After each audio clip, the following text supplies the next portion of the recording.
Video clip 4.5. In this video clip, I'm going to explain to you what a bond instrument is. Now, we've spoken about bond instruments previously when we discussed repurchase agreements, but we have not really explained to you what a bond is. Now, a bond that is traded in the financial markets is an instrument that's very similar to a home bond. When you buy a house, you often get a bond to finance that house.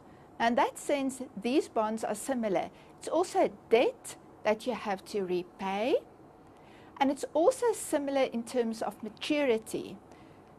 A home bond is usually paid back over 20 or 30 years, and it's the same for these bond instruments.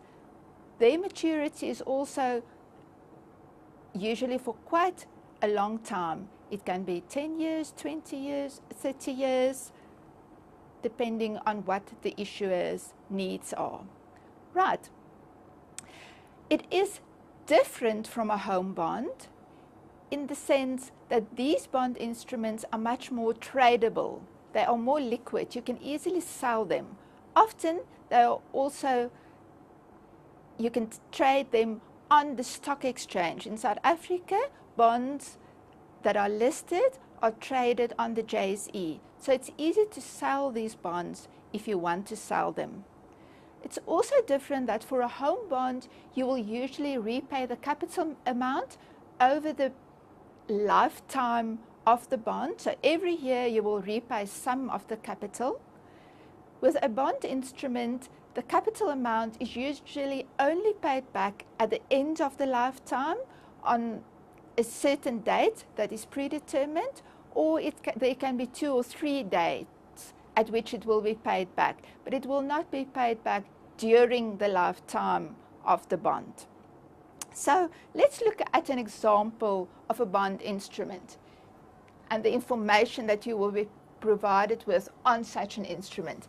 Here we have bond A. The principal, that is the capital value, which is the same as the nominal value of a money market instrument, is R1 million. There is a coupon rate on the bond of 10%. That is interest that's going to be paid by the issuer, by the deficit unit that issued a bond on this bond every year. So that 10% is an annual rate. The issue date will be provided, and then this bond will have a maturity date when it's going to expire. You can see that this bond is going to run for 10 years, from 2012 to 2022. Then the coupons is going to be paid on specific dates, and those dates are also provided on the bond. 30 June and 31 December in this case. Coupon payment dates can be once a year, they can be twice a year, sometimes they can be 4 times a year. Right. In this case, it's 2 times a year. Now we're going to look at the flows of funds that's concerned with a bond instrument. Now we have a deficit unit and a surplus unit. Now when the deficit unit needs funds, it can issue a bond such as bond A, and then funds are going to flow from the surplus unit to the deficit unit. So this is a flow of funds. So the surplus unit will acquire the bond, and the deficit unit will get finance to finance their deficit. Now the amount that's going to flow on this issue date will depend on the price of the bond. If the bond is issued at par, then we say that the price of the bond is 100 Rand percent. Now that means for every 100 Rand of the value of the principal, 100 Rand is going to be paid. So in this case, the surplus unit is going to pay R1,000,000 for this bond. He's buying it at par, in other words, at the same price as the principal. But the bond can also be bought at a discount.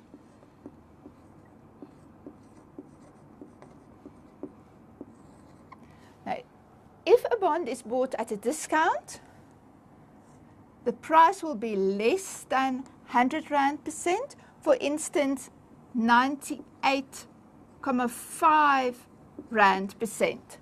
So that will mean for every 100 Rand of the value of the bond, the buyer will pay 98 Rand and 50 cents.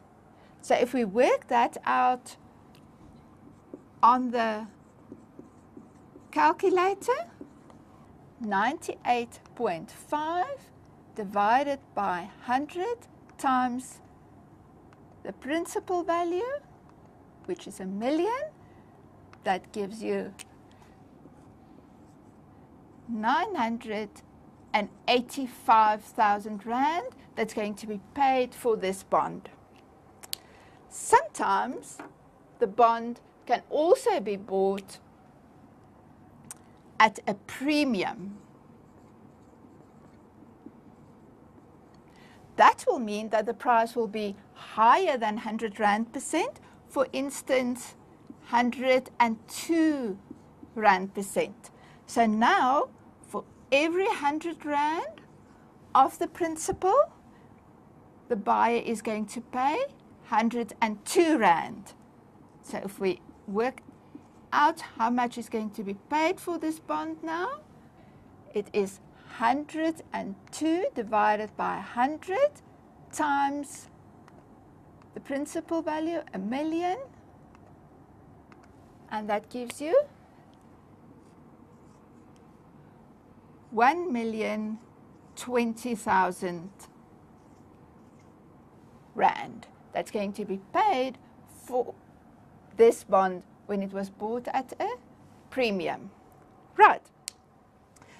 So on the issue date, the price of the bond will determine how much money is going to flow from the surplus unit to the deficit unit.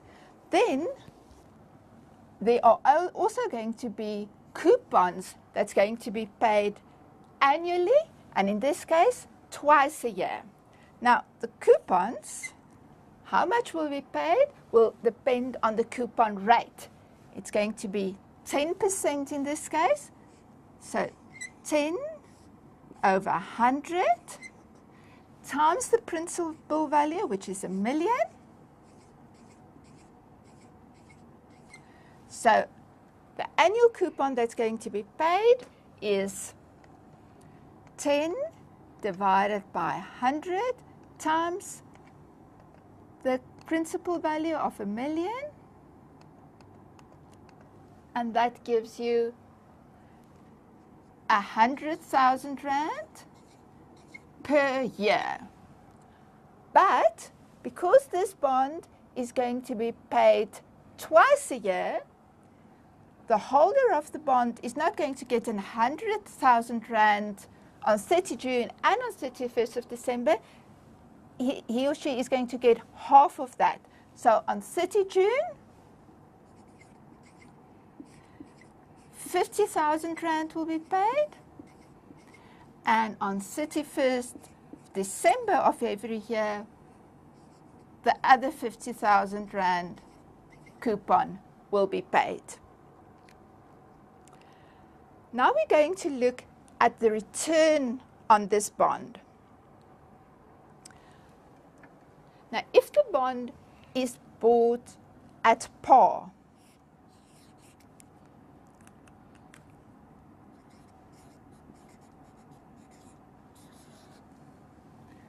so it's bought at the same price as the principal amount, that will mean your return is the 100,000 Rand coupon that you will receive annually divided by the principal amount, and to change that into a percentage, times 100 over 1. So it is 100,000 divided by the principal, 1,000,000, times 100, and that gives you 10%. So you can see that when the bond is bought at par, the return on this bond is exactly equal to the coupon rate. However, when this bond is bought at a discount, that will mean that the return is going to be different, because now the amount that's going to be paid for the bond is different, but the annual coupon remains the same. So let's calculate it. It will be, the coupon remains 100,000, but now the price was 985,000 rand. Times 100 over 1. So if we calculate that, 100,000 divided by 985,000, that gives you 0.101523 times 100 gives you 10.15%. So now you can see, because you paid less for the bond, but the amount of coupon that you receive every year remains the same, your return on it is higher. Let's look at the return for the bond that was sold at a premium. In this case, the coupon remains the same. That does not change over the lifespan of the bond. But the buyer paid 1,020,000 for it, 1,020,000 times 100 over 1 to get it to a percentage. So if we calculate that, 100,000 divided by the price that was paid, 1,020,000 times 100, that gives you 9.80%. So do you see that when the price of the bond is lower,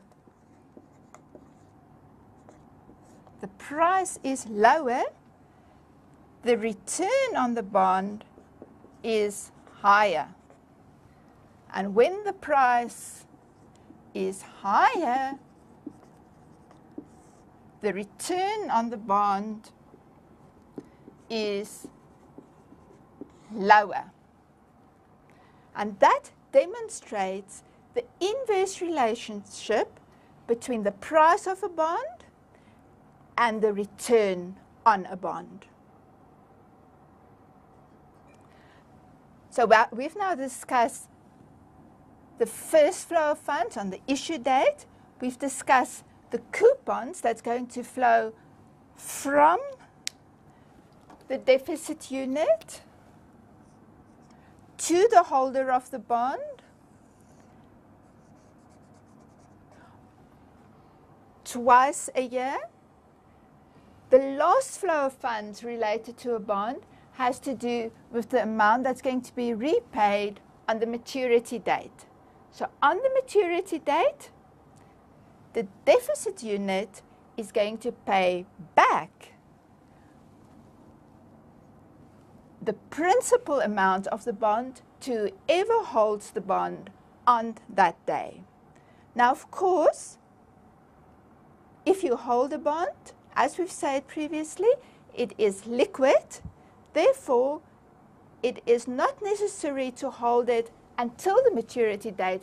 It can be sold during the lifespan of the bond, and that we will discuss in the next video clip.